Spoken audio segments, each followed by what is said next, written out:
Resist print and indigo dyeing in Norway.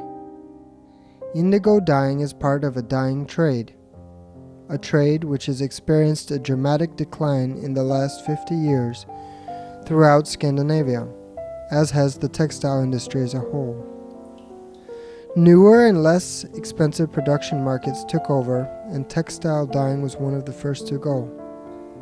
One imagines that some of the largest textile dyers also used indigo dyeing, most likely as part of their total production.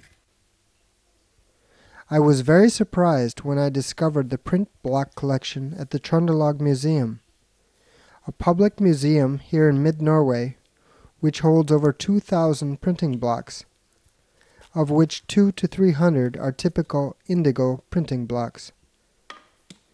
The blocks are typically made out of pear or other fruit wood and hold several hundred small metal spikes which create the pattern. These blocks were traditionally made by specialists.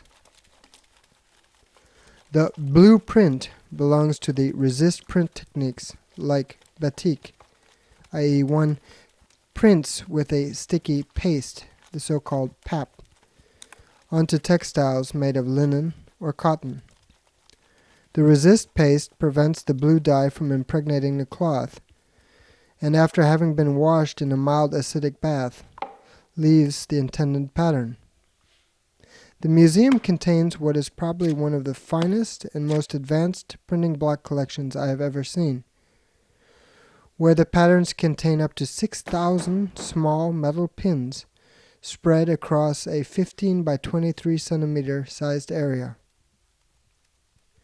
Because indigo dyeing as a trade ceased production over 60 years ago, there was no one left who could show me the technique I wanted to work on. The museum in Trondheim had books with formulas, instructions, and books with patterns, etc., but I had to go to East Germany in order to learn the practical knowledge of the technique. My teacher and mentor, a leading expert of indigo dyeing in Scandinavia, was Josta Sandberg. In 1993, after 4 years of training, I started my first indigo printmaking workshop. The first phase of the work, printing, is marked by calmness, concentration, accuracy, and discipline.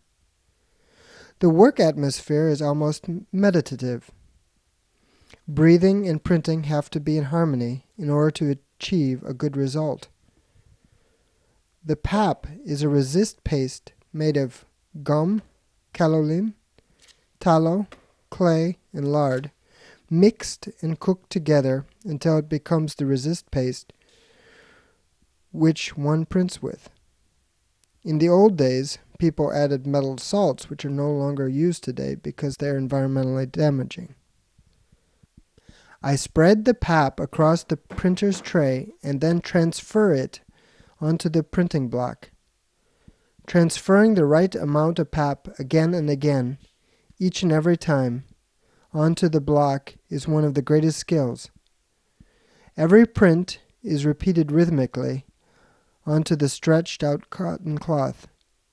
The same amount of pap must be placed on the right place and finished with 3 punches on the printing block, making thousands of punches every day while printing. Each morning begins by energetically stirring the indigo dye bath. After several hours, when it is still, the printing begins. Then the bath is almost as clear as water.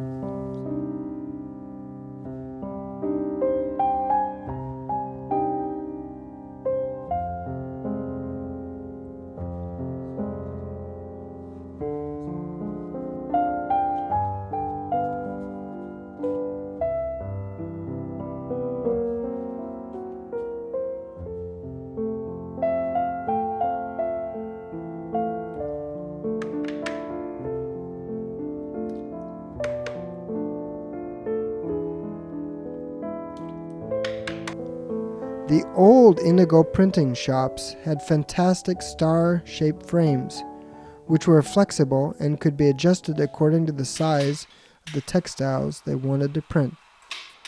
The resist printed cloth is stretched out on a star-shaped frame fastened by small hooks that allow me to dye as many meters of the fabric as I want at one time. The resist paste ripens in the fabric for 3 weeks, after which it's ready for dyeing. Every little dot of the paste prevents the dye from coloring the fabric for many hours. Dyeing with indigo takes time. Dipping the fabric 5 to 12 times is normal depending on how dark I want the fabric to be. Indigo quickly appears in the fabric when it reacts with air, which is why it is said the fabric, quote, breathes for 10 to 15 minutes after each dye bath. After 20 minutes in the vat, the star frame is winched up and the oxidation process begins. The fabric transforms from yellowish green within 2 to 3 minutes to light blue, after which several minutes it takes on its true color. This metamorphosis is a fascinating sight time and time again, and visitors to my workshop get an experience they never forget. This change in color happens each and every time the fabric is dipped into the indigo dye bath.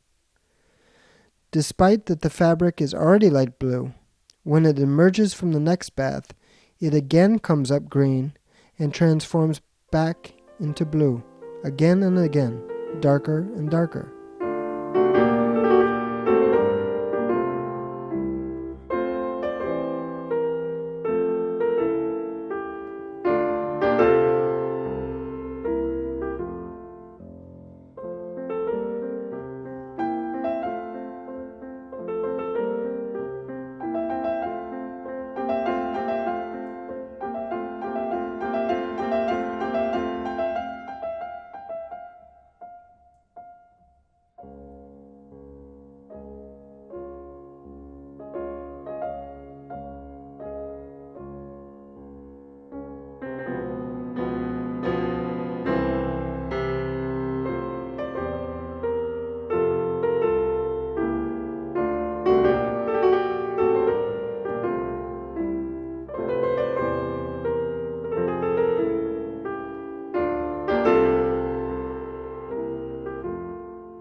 While the resist paste can last several hours in an indigo dye bath with weak alkalinity, it reacts the opposite when in contact with acid. Despite being in a very weak acid bath of only 2% acidity, it dissolves in only a few minutes. Again, this is a magical situation. When the fabric is dyed dark blue, there is almost nothing to see of the print. But after a short rinse in the acid bath, the resist paste falls off and a white pattern comes forth in all of its glory and clarity.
As an artist, I continue to search all the time for innovation. I search after new contemporary expressions and patterns to propagate the further development of the discipline, just as design expressions continue to change and develop. Patterns are universal. Some of the patterns are available in our local museum, as well as Austria, France, Japan, and African countries. Contacts and connections between continents and countries were perhaps much more common than we might think.